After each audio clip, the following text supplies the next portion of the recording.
Hello guys, eto may ano lang ako sa inyo, may pakikita lang ako sa inyo na pinadala sa ating sample, ayan o, na mini driving light. Hindi ko alam kung mini driving light pa ba to kasi ayan o, malaki na siya, malaki na. Hindi na siya yung katulad ng mga unang lumabas na mini driving light na parang kalahati lang na ito. Ngayon, itong pinadalan tayo ng sample para if ever na magustuhan namin, pwede kami mag-order sa kanila, i-import natin dito. Saka pwede natin itinda sa inyo na magkaroon tayo ng quality na driving light na katulad nito.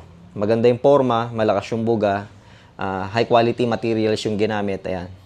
Mapapansin nyo, ayan o. Yan. Itsura pa lang sa labas malalaman mo na, masasabi mo ng quality talaga yan. Yan. Tapos yung balas din niya, ganoon din pinalaki rin. Pinalaki rin Tapos meron nga pala tong 4 wires.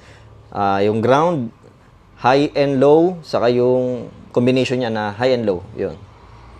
So, testing din natin para makita nyo kung gaano siya kalakas, at saka yung lapad ng buga niya, makita rin natin, saka yung tingkad ng kulay na tatama sa kalsada kung okay ba, kung pasado ba sa inyo. So, alright, let's go!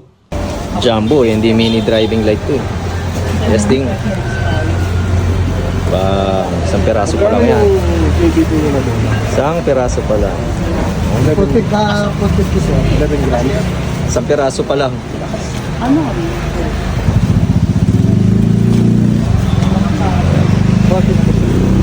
Lapad, ang haba ng sa... 6 set na yun, sir. 6 na piraso. Nakita mo yung kalsada niya.